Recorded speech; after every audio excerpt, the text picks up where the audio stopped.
کچھ چیزیں ایسی، میں مختلف شہروں میں جاتا ہوں، جس شہر میں گئے وہاں لوگوں نے یہ کہا جناب یہاں جو مولانا ہے نا، بعض لوگ یہ باتیں بڑی چسکے لے کے سنتے ہیں، یہاں جو مولانا ہے نا وہ کچھ نہیں کرتے، آپ بڑے اچھے ہیں، یہاں جو پیر صاحب ہیں وہ بڑے گڑبڑ ہیں، آپ بڑے اچھے ہیں۔ تو میں ان سے کہتا ہوں کہ میں اس لیے اچھا ہوں کہ میں تھوڑی دیر کے لیے آیا ہوں، میں نے چلے جانا ہے، اور دوسری بات یہ کہ مجھے آپ جتنا مرضی اچھا کہہ لیں، میں نے رخصت ہو جانا ہے 2-3 گھنٹوں کے بعد۔ یہاں جس آدمی کا آپ شکوہ کر رہے ہیں نا، آپ اس کو جنازے کے لیے خبر کریں نہ کریں، اسے پتہ چل گیا نا محلے میں جنازہ ہو گیا، تو اسے کوئی کام بھی ہوا تو اس نے کہنا یار نہیں محلے میں فوتگی ہوگی، میں نے جنازہ پڑھانا ہے، اس نے جانا نہیں۔ تو کمزوریاں تو سب جگہ ہوتی ہیں، لیکن ان کمزوریوں کی وجہ سے آپس میں بغض پیدا کر لیا جائے گا۔ اور پھر کمال بات ہے نا کہ اپنی ساری کمزوریوں سمیت اپنے آپ سے پیار ہے، اپنے آپ سے محبت ہے، اور دوسرے کی ایک کا پتہ چل جائے تو ہمیں گھن آنے لگ جاتی۔ تو حضور نے خطبہ حجت الوداع کے موقع پر یہ بات ارشاد فرمائی۔ دوسرا حضور نے فرمایا لوگوں یاد رکھنا، یہ خطبہ حجت الوداع میں نبی پاک نے فرمایا، یہ حضور خطبہ دے رہے ہیں، اور اس وقت دے رہے ہیں جب حضور صحابہ کو بتا چکے ہیں کہ یہ آخری ملاقات ہے، جو دور دراز سے آئے ہیں ان کو بتایا ہے کہ یہ میری تمہاری جو مجلس ہے، جو محفل ہے، جو تم سے بات ہو رہی ہے، یہ آخری ہے۔ محبوب فرمانے لگے لوگوں یاد رکھنا قیامت قائم ہوگی۔ ان جملوں کا حسن ملاحظہ کر لیں۔ فرمایا قیامت قائم ہوگی، تم اپنے رب سے ملاقات کرو گے، اور فرمایا تمہارا رب تم سے تمہارے اعمال کے بارے میں پوچھے گا۔ یہ خطبہ حجت الوداع میں کریم نے فرمایا، صبح تم اٹھے کیا عمل کیا، اللہ پوچھے گا۔ کسی سے ملاقات ہوئی، طرز کیا تھی، سوچ کیا تھی، اللہ پوچھے گا۔ لین دین میں کیا معاملات تھے، تمہارے اعمال کے، اللہ سے ملاقات ہوگی، وہ کھڑا کر کے پوچھے گا۔ اور حدیث میں کئی جگہ پہ حضور نے فرمایا وہ تم سے سوال کرے گا، تمہیں جواب دینا ہے۔ میرے عزیز بھائیوں، تیار رہنا چاہیے، تیار۔ ہم نا منت کرتے ہیں آخری دن ہونا، تنخواہ دار لوگ کہتے ہیں یار یہ آخری ایام چل رہے ہیں، کوئی خرچہ نہ بتاؤ، اس لیے کہ حساب کے متھے لگنا ہے۔ آخری دنوں میں، بجٹ کے دنوں میں لوگ پریشان ہوتے ہیں کہ حساب دینا ہے۔ جب رب سے ملاقات کریں گے اور وہ حساب مانگے گا، کتنا مشکل کام ہے۔ اور ایک مقام پہ حضور نے فرمایا جس سے اللہ نے حساب مانگا وہ تو الجھ گیا، دعا کرو وہ حساب مانگے ہی نہ، بے حساب ہی بخشش فرما دے۔ نبی پاک صلی اللہ تعالیٰ علیہ وآلہ وسلم نے ارشاد فرمایا اسی خطبہ حجت الوداع میں، حضور فرمانے لگے سن لو، میں نے تم تک اللہ تعالیٰ کا پیغام پہنچا دیا ہے۔ اب جس شخص کے پاس امانت رکھی ہو اس پر لازم ہے کہ وہ امانت اس تک پہنچا دے جو اس کا مالک ہے۔ ہم بہت سارے لوگ ایسے ہوتے ہیں ہمارے پاس امانتیں ہوتی ہیں، کچھ بھی نہ ہو تو کچھ لوگوں کے راز کی امانت ہوتی ہے، کچھ بھی نہ ہو تو کچھ لوگوں کی باتیں ہم تک پہنچ جاتی ہیں، وہ راز ہوتا ہے، وہ امانت ہوتی ہے۔ مجلس کی گفتگو بھی امانت ہے، لیکن ہم امانتوں کا خیال نہیں کرتے، خیانت ہو جاتی ہے۔ بہت محتاط ہو کر اپنی زندگی میں امانتوں کا خیال کیا جائے۔ یا ایھا الذین آمنوا لا تخونوا اللہ والرسول وتخونوا اماناتکم وانتم تعلمون۔ اللہ فرماتے ہیں ایمان والو، نہ رب سے خیانت کرنا، نہ رب کے رسول سے خیانت کرنا، نہ آپس میں ایک دوسرے سے خیانت کرنا، جانتے بوجھتے ہوئے یہ کام نہ کرنا۔ وانتم تعلمون، جانتے ہو، تمہیں پتہ ہے۔ کبھی بھی بددیانتی کا مظاہرہ نہ کریں اپنی زندگی میں، کبھی بھی۔ اور یہ بھی یاد رکھ لیں، بچوں کو کیا پتا کہ ہمارا ابا حلال لا رہا ہے کہ حرام لا رہا ہے، آپ لا رہے ہیں نا، تو وہ تو بیچارے بھولے پن میں کھا رہے ہیں، تو حساب آپ نے دینا ہے۔ جنہ لی تو پاپ کمائے ہن کتھے نہیں ہو تیرے کر دے، بلا نا۔ تو بچوں کا تو یہ معاملہ ہے بھائی، اللہ ماشاءاللہ کہ وہ وقت پہ ہی، شادی کے 10-15 دن کے بعد ہی ان کو پیغام مل جاتا ہے کہ اگر ہمارا علیحدہ گھر ہو تو میں مرضی سے سجاؤں، تو میں مرضی سے سنواروں، تو میرا کوئی مطلب اپنا سلسلہ ہو، تو بڑے ٹائم پہ ساری باتیں شروع ہو جاتی ہیں، وہ تو معاملہ ہی بالکل اور ہے۔ تو بالکل کسی بھی امانت میں کبھی بھی خیانت کرنے کی کوشش نہ کریں، اور یاد رکھیں مال حرام جہاں آتا ہے وہاں بڑی تباہی آتی ہے، جہاں لوگ بددیانت ہو جاتے ہیں وہاں معاملات بڑے خراب ہو جاتے ہیں۔ اللہ تبارک و تعالی دیانتداری کی توفیق عطا فرمائے۔ حضور نے خطبہ حجت الوداع کے موقع پر فرمایا میں نے آج جاہلیت کے سارے سود ختم کر دیے۔ نبی پاک میدان عرفات میں کھڑے ہو کے فرمانے لگے جس بندے نے بھی کسی سے پیسے لیے ہیں وہ اصل رقم دے گا، زائد نہیں دے گا۔ حضور کے بڑے قریبی تھے ایک، فرمایا انہوں نے بھی کچھ لوگوں سے پیسے لیے ہوئے، چونکہ وہ سب لوگ کرتے تھے، حرام ہی نہیں تھا۔ فرمایا میں ان کو بھی حکم دیتا ہوں کہ یہ اصل رقم وصول کریں گے، کسی سے ایک پائی بھی زیادہ وصول نہ کریں گے۔ نبی پاک صلی اللہ تعالی علیہ وسلم نے خطبہ حجۃ الوداع میں ایک باریک بات حضور نے بھی، یہ آپ نے ضرور سمجھنی ہے، بالخصوص جو لوگ تھوڑا دین پر عمل کر رہے ہیں، جن کا لبادہ مذہبی ہو گیا، جنہیں لوگ حضرت صاحب، قاری صاحب، علامہ صاحب، مفتی صاحب، حاجی صاحب، بزرگوں کہہ کے بلاتے ہیں، وہ اس پر توجہ کریں۔ میرے نبی پاک صلی اللہ علیہ وسلم نے خطبہ حجۃ الوداع کے موقع پہ ارشاد فرمایا، لوگو شیطان اب مایوس ہو گیا ہے، وہ تم سے بتوں کی پوجا نہیں کرا سکے گا، ہاں وہ تمہیں چھوٹے چھوٹے گناہوں میں مبتلا کرے گا، وہ تم سے چھوٹے چھوٹے عیب کرائے گا، تم سمجھو گے یہ تو غلطی کوئی نہیں، فرمایا اس سے بچ کے رہنا۔ اب وہ مایوس ہو گیا، بتوں کی پوجا نہیں کرا سکتا، تمہیں اپنی پوجا نہیں کرا سکتا، لیکن چھوٹی چھوٹی غلطیاں، ایک مقام پہ فرمایا نا، چھوٹا گناہ ہونا تو مومن اسے پہاڑ سمجھتا ہے، اتنا بڑا ہو گیا، اور منافق کہتا ہے یہ تو کچھ بھی نہیں۔ تو اپنی زندگی کے اندر چھوٹی چھوٹی کوتاہیاں، حضرت سعدی فرمایا کرتے تھے سیلاب اچانک نہیں آتے، پہلے چھوٹا سا سوراخ ہوتا ہے دریا کے کنارے میں، اسے بند نہ کیا جائے پھر بڑا ہو جاتا ہے، پھر وہ ٹائم آتا ہے کہ بند ٹوٹ جاتا ہے، بستیاں ڈوب جاتی ہیں۔ پہلے چھوٹا گناہ انسان کرتا ہے، چھوٹا، پھر اس سے آگے بڑھتا جاتا ہے اور بڑی بڑی غلطیاں ہوتی ہیں۔ اللہ تبارک و تعالی ہمیں رائی کے دانے کے برابر بھی غلطی کرنے سے محفوظ فرمائے۔ نبی پاک صلی اللہ تعالی علیہ وسلم نے اسی موقع پر ارشاد فرمایا، لوگو اللہ سے ڈرتے رہنا، اور میں تمہیں عورتوں کے ساتھ بھلائی کی وصیت کرتا ہوں۔ فرمایا رب نے تمہیں اختیار دیا ہے، عورتیں تمہارے سپرد کی ہیں، ان سے اچھا سلوک کرنا۔ فرمایا اگر کبھی کوئی ان پر تمہیں سختی کرنی بھی پڑے تو اتنی کرنا جتنی ان کی غلطی ہو، ان سے درگزر کرنا، ان سے پیار کرنا۔ اسلام نے خاتون کو باقاعدہ حقوق دیے، باقاعدہ۔ صحیح بخاری میں حدیث ہے، یہ جو نوجوان ہیں، مطالعہ کرنے والے، پڑھنے سننے سمجھنے والے، یاد رکھا کریں ان چیزوں کو۔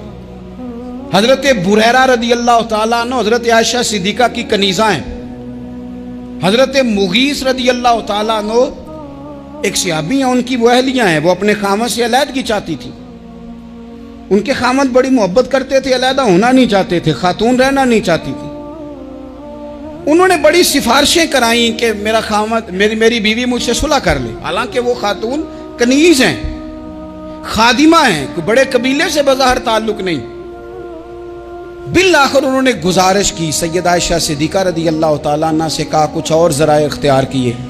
حضرت مغیث نے رضی اللہ تعالیٰ عنہ، ان کے شوہر نے، کہ نبی پاک علیہ السلام کی خدمت میں عرض کریں، حضور میری سفارش کریں کہ یہ مجھ سے صلح کر لیں۔ تو نبی پاک علیہ السلام نے حضرت بریرہ رضی اللہ تعالیٰ عنہ جو کنیزہ ہیں، خادمہ ہیں، ان کو بلا کے کہا تمہارا خامد صلح کرنا چاہتا ہے۔ یہاں برادری کا بڑا کے کہتا ہے، پتر وہ میری بھی نہیں تو گال رکھنی، وہ میرے ککھاں دا بھی نہیں تو، وہ کیا کہہ رہے ہیں آپ؟ اللہ نے اسے حق دیا ہے، اور جسے حق اللہ دے، اس کا رسول دے، اس سے کون ہوتا ہے کوئی حق چھیننے والا؟ نبی پاک صلی اللہ علیہ وسلم نے حضرت بریرہ سے کہا تمہارا خامد صلح کرنا چاہتا ہے اور وہ روتا ہے تمہارے لیے، اور اس نے بڑی سفارشیں کی ہیں، تم اس سے صلح کر لو۔ حضرت بریرہ رضی اللہ تعالیٰ عنہ عرض کرنے لگی، یا رسول اللہ صلی اللہ علیہ وسلم آپ جو حکم کریں میں حاضر ہوں، ایک بات پوچھ سکتی ہوں؟ ایک گزارش کر لوں؟ ایک صرف حضور میرا بولیا چولیا معاف کری، ایک بات کر لوں؟ تو کہا کرو۔ عرض کی یا رسول اللہ یہ آپ کا حکم ہے یا مشورہ ہے؟ یہ محبوب کی بات ہے، محبوب کی۔ کوئی بزرگ کیوں جبر کرتا ہے کسی پہ؟ کوئی حضرت شیخ کیوں کہتے ہیں زبردستی عورت کو کہ تو جا؟ نبی پاک صلی اللہ علیہ وسلم نے فرمایا صلح کر لے۔ یا رسول اللہ ایک بات عرض کروں؟ کرو۔ حضور حکم ہے کہ مشورہ ہے؟ تو نبی پاک نے فرمایا نہیں، مشورہ ہے۔ تم عاقلہ ہو، بالغہ ہو، اسلام تمہیں با اختیار کرتا ہے، چاہو تو رہو، چاہو تو خلا لے لو۔ عرض کرنے لگی حضور اگر مشورہ ہے تو پھر میں مغیث سے صلح نہیں کرنا چاہتی۔ میرے محبوب نے فرمایا تو جس حال میں راضی ہے میں بھی راضی ہوں۔ ٹھیک ہو گئی بات، ختم ہو گئی۔ حضور نے کوئی زور نہیں، اتنے اسلام حقوق دیتا ہے عورت کو، کسی کو اجازت نہیں کہ وہ جبر کرے، وہ ظلم کرے۔ میں آ گیا ہوں صلح نہیں کرنی، بے تو کیوں آیا ہے؟ تو نے وقت گزارنا ہے، جانے وہ خاوند کس طرح کا ہو۔ تو نبی پاک صلی اللہ علیہ وسلم نے خطبہ حجۃ الوداع کے موقع پر فرمایا عورتوں کے ساتھ اچھا سلوک کرنا۔ اللہ تبارک و تعالی جو حج پڑھا جا رہا ہے اس کے صدقے پوری امت پر اپنا فضل فرمائے۔